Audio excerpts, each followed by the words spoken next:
Olá, meus amores, sejam bem-vindos. Gente, o tema hoje é globalização. Tranquilinho, chuchu beleza. Chuchu beleza?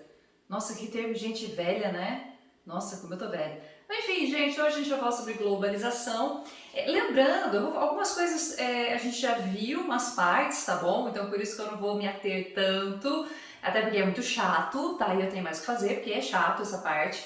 Mas cabe a gente lembrar, lá nas nossas primeiras aulas, que eu falei para vocês que o sistema capitalista ele vai evoluindo, né? A gente tem um processo de evolução do sistema capitalista e ele passa por fases, que a gente vai ter o capitalismo mercantilista, depois a gente vai ter o capitalismo industrial, depois a gente passa a ter para o financeiro, monopolista, até que a gente chega nessa última parte. Então a gente está nessa nova fase do capitalismo, que é a globalização.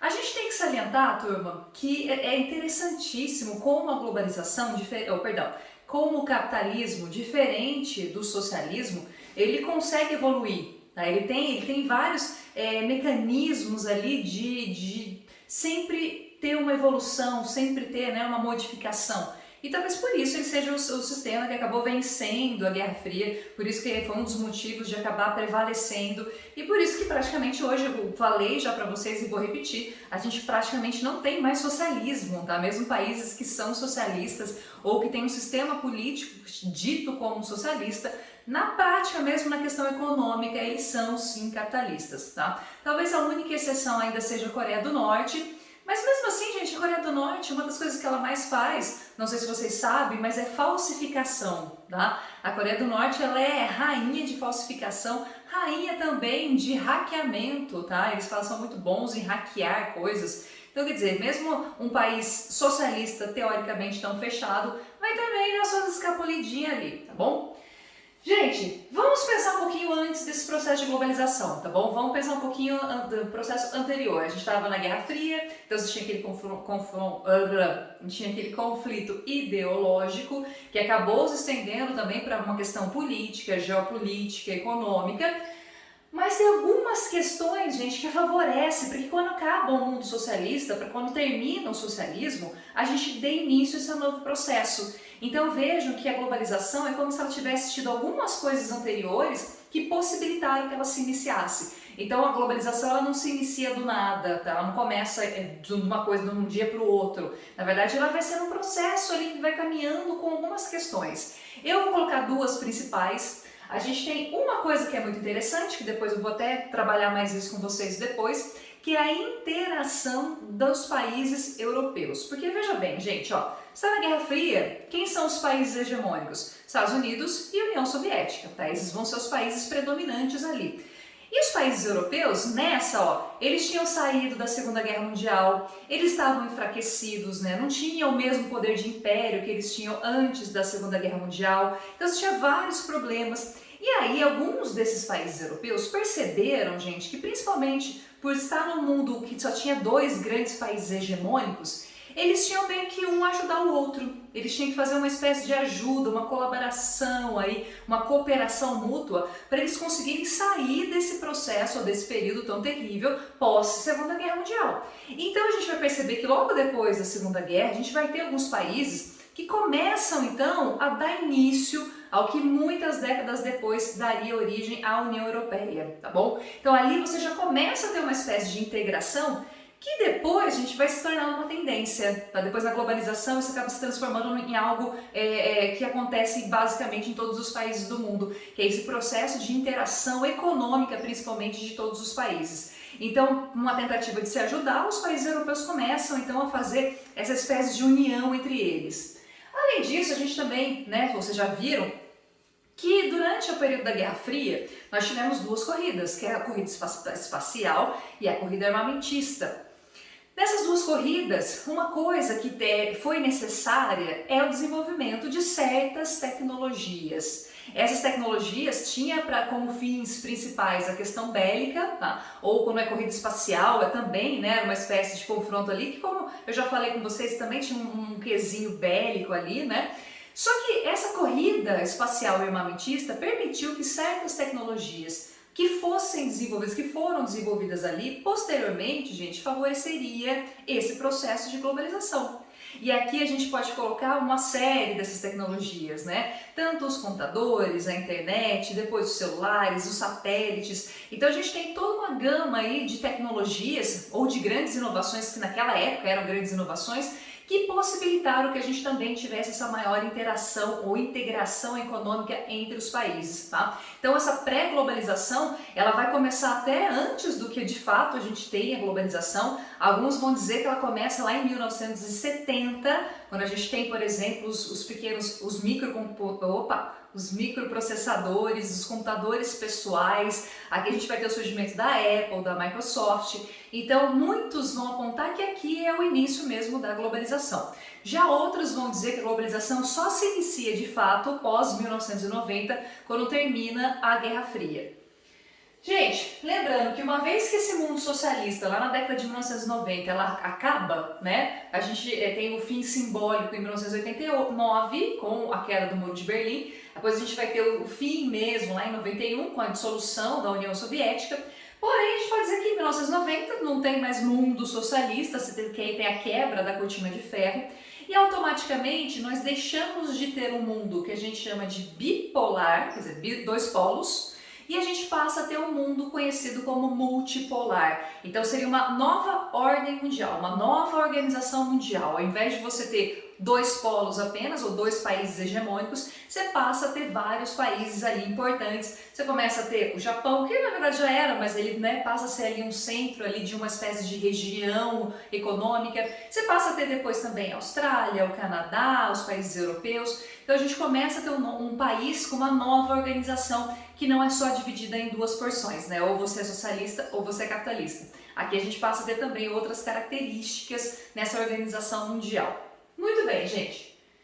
No geral, tá? Falando bem simplisticamente. Essa palavra será que existe? Não sei. Mas se não existir, acabei de inventar. Simplisticamente, podemos dizer que globalização vai ser um processo de integração econômica entre os países, os tornando interdependentes. O que isso acontece? Olha, antes da globalização, se um país tivesse um problema econômico, vamos pensar num país, sei lá, vários países africanos passam por problemas econômicos e aí, né, acabam entrando numa crise muito forte. Anteriormente à globalização, isso não ia afetar tanto a economia global ou a economia do mundo inteiro. Quer dizer, o capitalismo talvez passasse batido, né? Aquele país está em crise? Bom, aquele país que, né, lide com isso.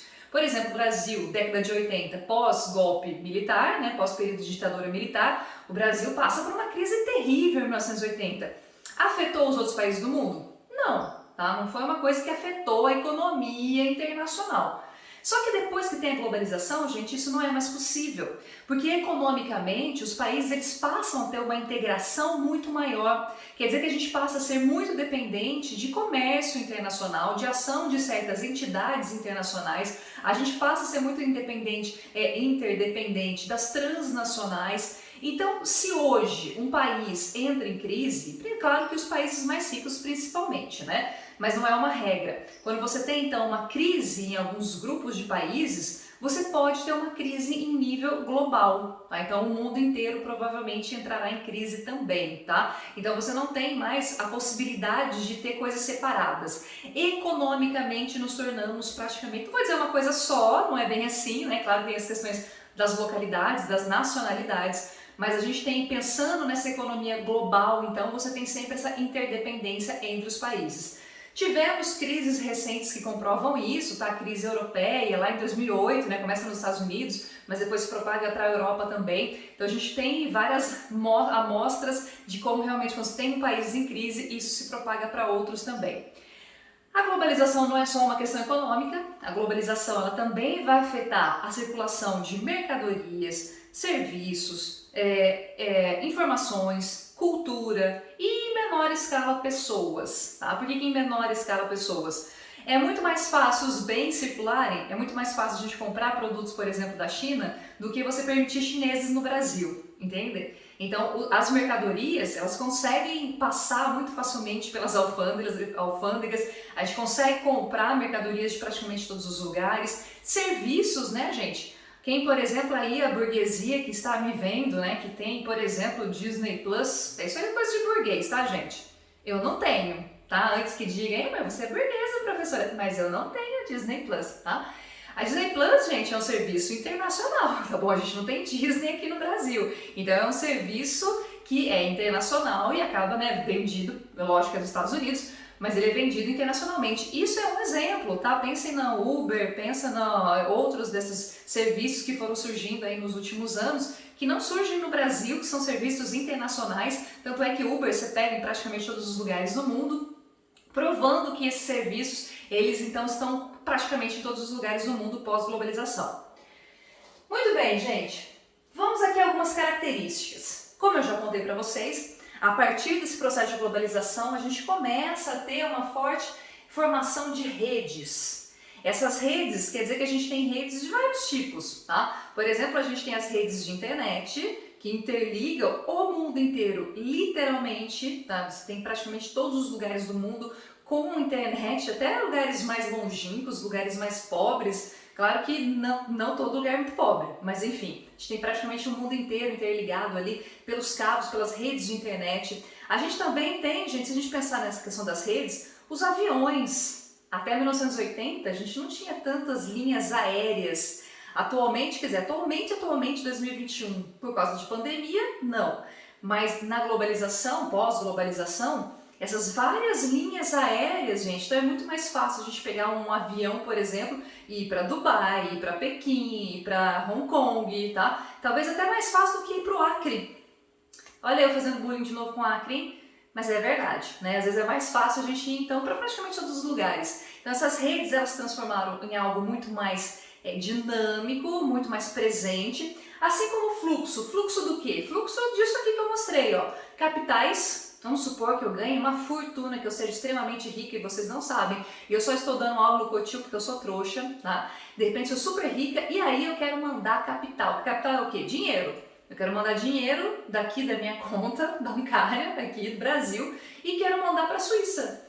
Eu tenho problemas de mandar meu dinheiro para a Suíça? Não, tá? Provavelmente eu consigo muito fácil. E consigo também movimentar, gente, por exemplo, se eu quiser comprar ações de bolsa de valores lá de Hong Kong, se eu quiser comprar ações de bolsa de valores lá de Londres, tudo isso é muito mais possível. Então a gente começa a ter fluxos de mercadorias, de capitais, de serviços, como eu falei para vocês, tá? Então isso fica muito mais intenso, isso fica muito mais fácil. Da mesma forma, o domínio das transnacionais, gente. As grandes empresas multinacionais, vocês já devem ter visto, eu vou tentar colocar até uma imagem aí para vocês, que a gente tem algumas multinacionais, que a gente chama mais de multi, né? Depois em outras aulas eu explico para vocês por que a gente chama hoje de trans e não mais de multinacionais.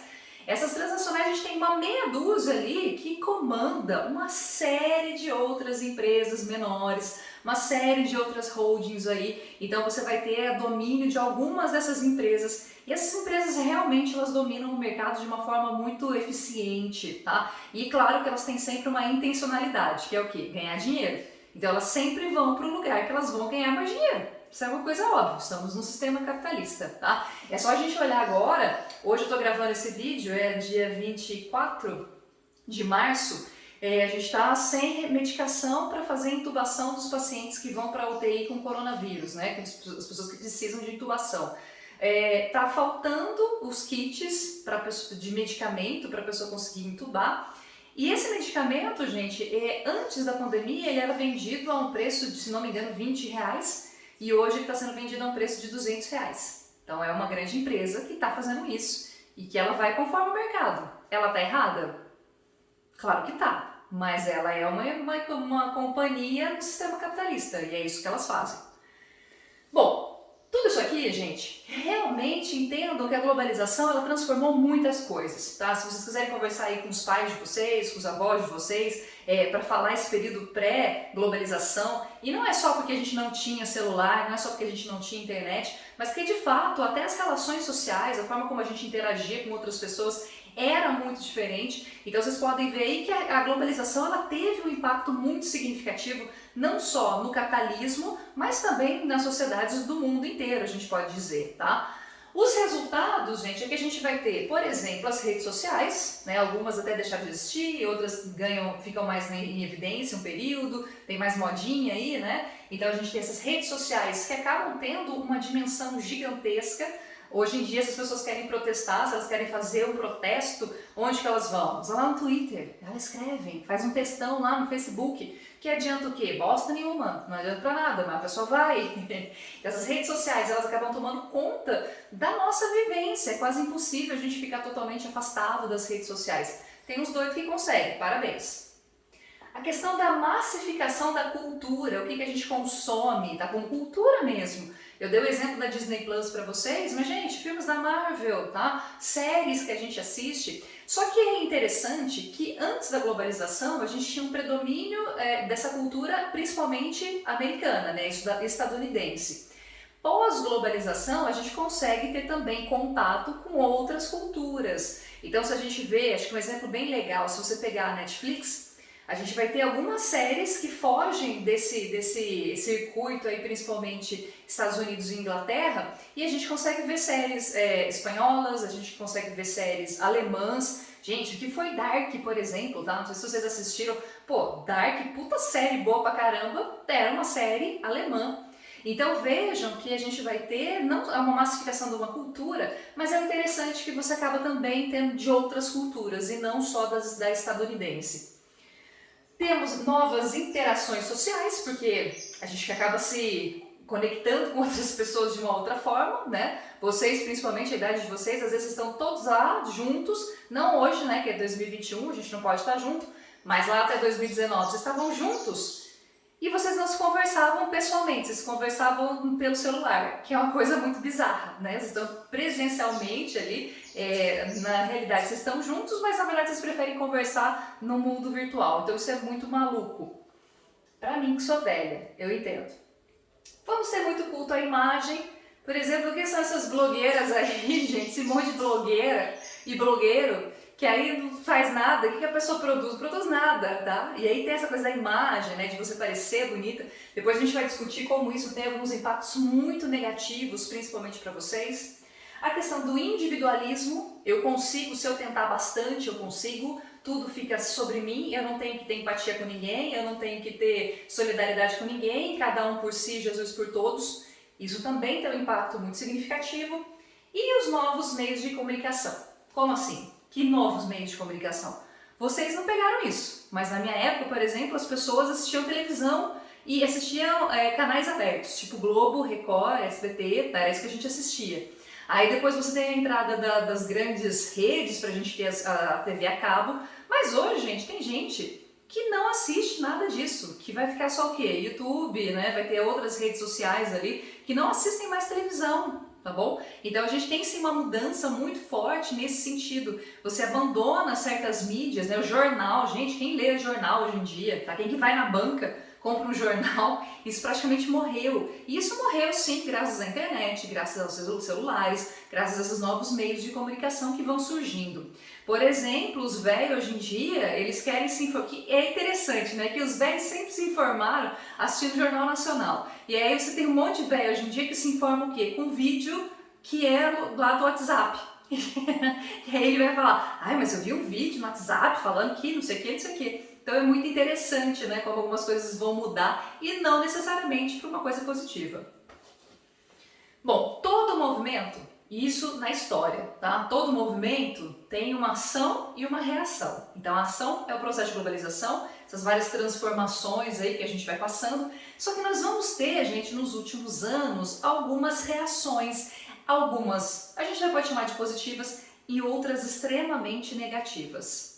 A primeira reação que eu vou colocar é uma reação boa, porque ao mesmo tempo que a gente tem o favorecimento dessa massificação da cultura, a gente vai ter surgindo no mundo inteiro, gente, a valorização e movimentos culturais locais. Quer dizer, aparecem movimentos de resistência da cultura mesmo daquela localidade. É como se elas estivessem dizendo, olha, a gente não quer mostrar só o que acontece nos Estados Unidos, a gente quer fazer e mostrar e ter uma música e ter uma dança e ter algo que seja característica da gente. E aí você tem essa valorização dessas culturas locais. Também é um tema que a gente vai abordar lá na frente. Os extremismos. Aqui, a partir daqui eu só vou falar coisa ruim. Aqui, a partir daqui só vou falar desgraça.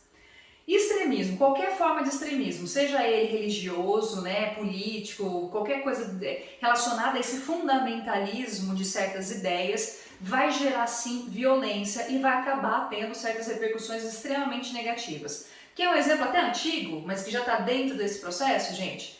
O que nós tivemos os atentados das Torres Gêmeas lá em 2001. É velho pra caramba, mas por que aconteceu? Porque você vai ter essa questão dos extremismos, né, nesse caso religioso, e a tecnologia, que ainda estava bem gatinhando naquela época, se a gente comparar com hoje, a tecnologia favoreceu a organização das células terroristas lá da Al-Qaeda, lá do passado, e aí a gente vai ter os atentados às Torres Gêmeas. Então o extremismo nunca é algo positivo em nenhum sentido.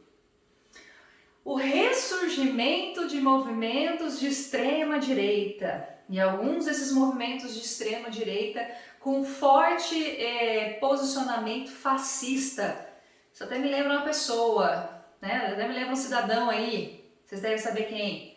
Gente, esses movimentos de extrema direita, eles são contrários a uma série de coisas que para mim não faz o menor sentido, como por exemplo, eles são contra qualquer forma de diversidade, eles são contra você ter os direitos das mulheres, então eles são a favor de você continuar tendo uma desigualdade de gênero, eles negam que tenha racismo, eles negam o processo de migração, eles não querem a migração, eles lutam muito pela preservação de uma cultura tradicional ali, então quer dizer, é um movimento, esses de extrema direita aqui, meu Deus do céu, é como se a gente tivesse cavado um buraco e indo cada vez mais fundo nesse buraco, e aí quando você chega e pensa que acabou, não, né? Você cava mais um pouquinho, tem mais merda ali embaixo, entendeu? Então é essa direção que está indo esses movimentos de extrema direita.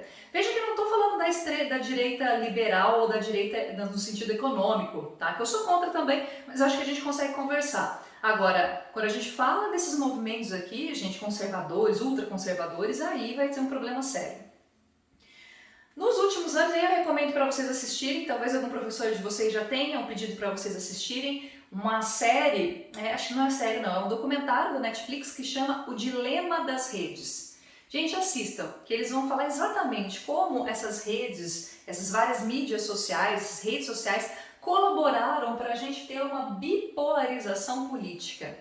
É como se no mundo inteiro, não vou dizer o mundo inteiro, mas né, vamos pegar o Brasil, que acho que é mais interessante, é como se você falar de política tivesse virado uma coisa de falar de futebol, tá? Palmeiras e Corinthians. Se a gente falar de Palmeiras e Corinthians, claro que Palmeiras a gente sabe que é muito melhor, entendeu? Que é muito superior. Ai, mas Palmeiras não tem mundial, isso detalhes, tá bom? Só que falar de política não pode ser tão pequeno, não pode ser tão simplista quanto falar de futebol, tá? Então, é muito mais complexo. Só que no Brasil parece que ou é 8 ou 80, né? Ou você é esse aqui ou você é esse aqui. Ou você é de direita ou você é de esquerda. Eu, por exemplo, quando falo certas coisas, do que me chamam?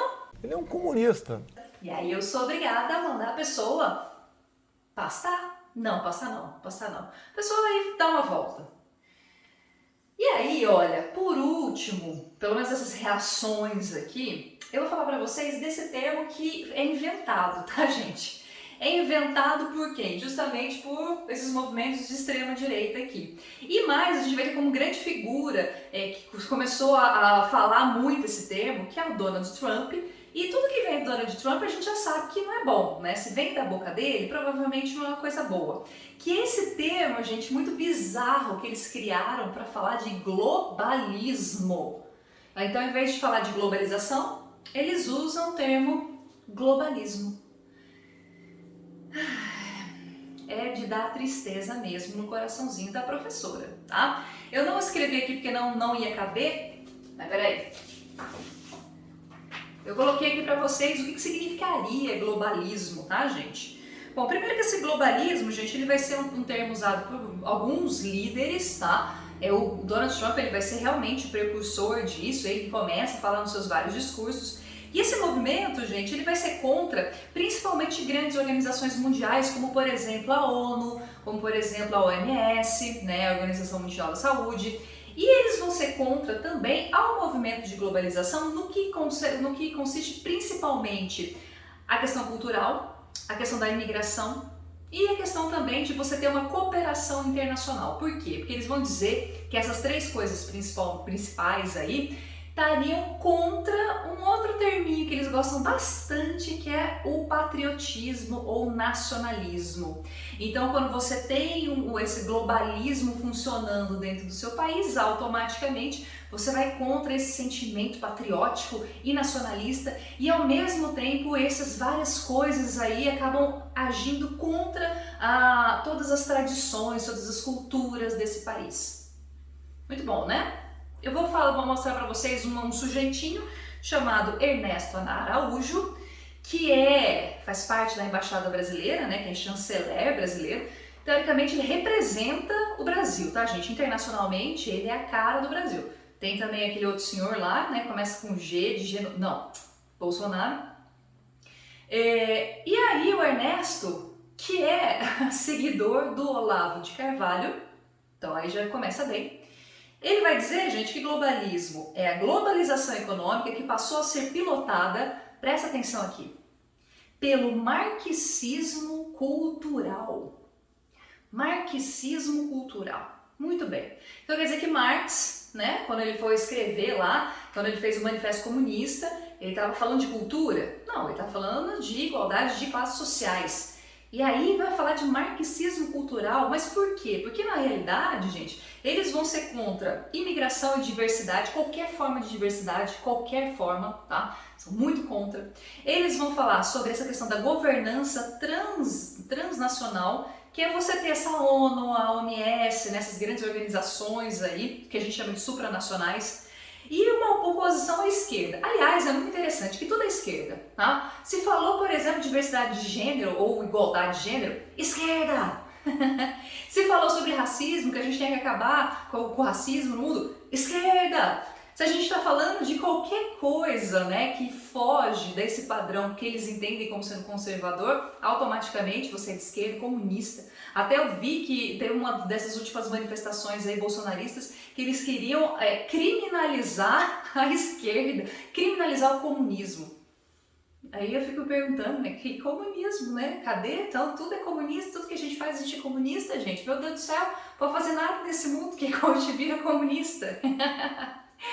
Bom, gente, é complexo, tá? Eu sugiro que a gente converse sobre isso em outras aulas, que a gente fale mais sobre esses temas aqui nas próximas aulas. Acho que pessoalmente, né, quando a gente fizer nosso encontro no Meet, a gente vai falar sobre essas loucuras aqui, tá bom? Porque vamos combinar, né, gente? Globalismo, a pessoa tem que ser, né, meio pancadinha, tá bom? Gente, basicamente, era isso que eu ia falar pra vocês. Um beijo enorme pra vocês, tá bom? Fiquem em casa, por favor, se cuidem, tá, gente? A coisa não tá bacana, a coisa não tá bonita aí no Brasil. Vamos torcer para que as coisas melhorem, tá? Vai melhorar, se Deus quiser. E é isso, até semana que vem, tá? Muito obrigada pela atenção de vocês, um beijo, até semana que vem. Tchau, tchau.